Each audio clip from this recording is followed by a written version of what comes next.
Des ananas, des poivrons, des tomates, des choux et bien d'autres fruits et légumes. Ces produits alimentaires, fruits de la générosité de la terre, ont une particularité commune. Elles proviennent de l'agriculture biologique. Cette boutique éco-biologique située au quartier Kouritenga de Ouagadougou expose et stocke dans une chambre froide ces produits et légumes provenant des champs des villages environnants de la capitale. Voilà, donc du persil également. Nous avons des fruits et légumes bio, voilà, donc des fruits et légumes naturels. Voilà, j'insiste tout sur le naturel, voilà, c'est 100% bio, sans produits chimiques. Voilà, donc nous mettons à votre disposition ces produits bio-là et vraiment pour votre santé. Diplômé de la faculté de sciences juridiques et politiques de l'université de Ouagadougou, Razak Belémigré a décidé de se lancer dans la production des cultures bio en 2013. Okay. Donc ça c'est un champ de haricots verts. Je pense que 10 ans, ou plus de 10 ans que je suis dans ce métier, mais il faut dire que je l'ai commencé tout petit que j'ai commencé à faire ce métier. C'est vrai qu'après il y a eu des changements, il y a eu des améliorations et tout, mais je l'ai commencé tout petit. C'est un métier qui me passionne. Donc, au-delà de la formation en sciences juridiques et politiques, j'ai déposé mes papiers et j'ai dit aujourd'hui, nous pouvons faire mieux. Dans ce champ de 2 hectares bien étoffé, on y trouve plus de 22 cultures. Pour un tel exploit, le sieur Belémigré a dû utiliser les intrants organiques faits maison pour lutter contre les ravageurs. Vous voyez qu'il y a une diversité de spéculations. Et quand je parle de spéculation maraîchère, vous allez voir qu'il y a la laitue, vous avez vu les poireaux, vous avez vu les concombres, vous avez vu les betteraves, vous avez vu les oignons, vous avez vu le maïs même en contre-saison. Donc nous avons plus d'une vingtaine de variétés de spéculations qui sont produites ici actuellement. Outre cet agriculteur, ils sont nombreux les producteurs qui se lancent dans le bio. Rasmata Kiemtore et Zakaria Kinda en sont des exemples palpables. L'un est dans le département de Tangendasouri et spécialisé dans la production de la tomate et l'autre dans la commune rurale de Béguedo, dans la région du centre-est, spécialisé dans la production de l'oignon.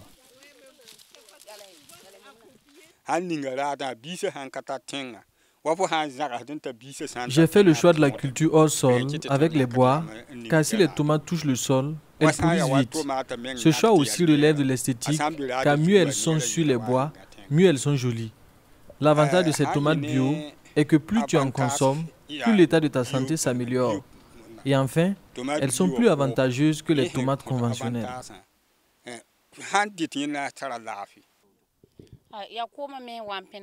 C'est à cause du cours d'eau que nous avons commencé à cultiver sur ce champ.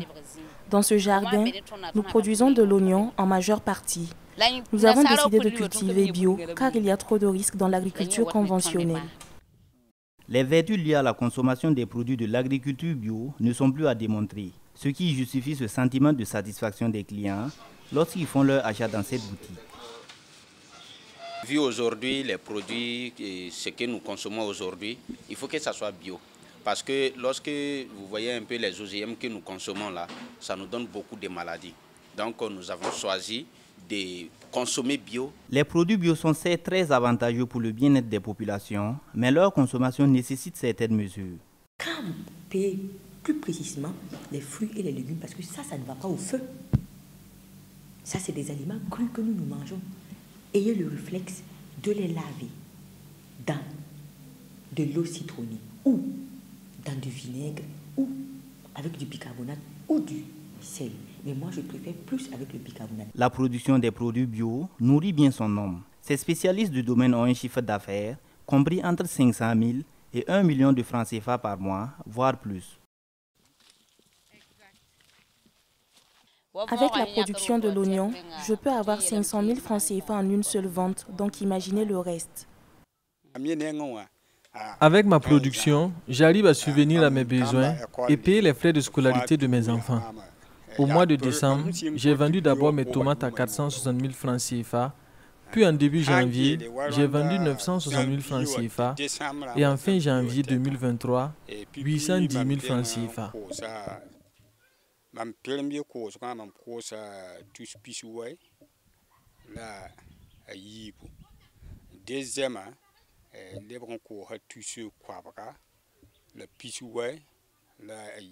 Cependant, les efforts de ces producteurs butent parfois contre un certain nombre de difficultés, liées notamment à l'écoulement des produits et surtout le problème de mécanisation de l'agriculture burkinabé. D'où ce cri de cœur à l'endroit des premières autorités à prendre des mesures, à même de les soutenir.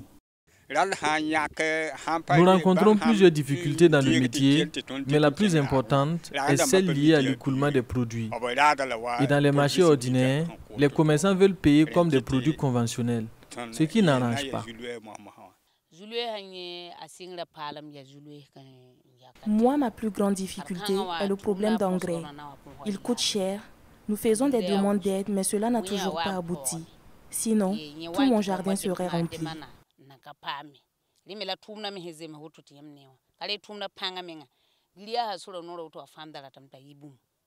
Pour la cuisine en famille, Dame Batio a décidé de consommer que du bio sur conseil de son médecin. Pour un corps en bonne santé, sa sœur et elle ne ménagent aucun effort. Elles font le trajet de la zone 1 à Kurutenga pour l'achat des condiments. Aujourd'hui, c'est du ragoût qui est au menu. Bio en famille, j'ai décidé de consommer ça pour mon bien-être et tout. Avant, je consommais pour le marché, mais ma santé a eu un défaut. Et le docteur m'a conseillé, m'a dirigé vers là-bas.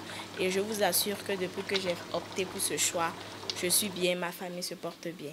Aujourd'hui, les produits issus de l'agriculture biologique sont à la portée de tous les Burkinabés. Pour la promotion de ces fruits et légumes, un invite a donc été lancé à l'État burkinabé par les acteurs de la filière afin que l'agriculture écologique ou bio puisse intéresser plus de producteurs et que ceux qui sont dans le conventionnel puissent aussi se réadapter aux bénéfices de toute la nation.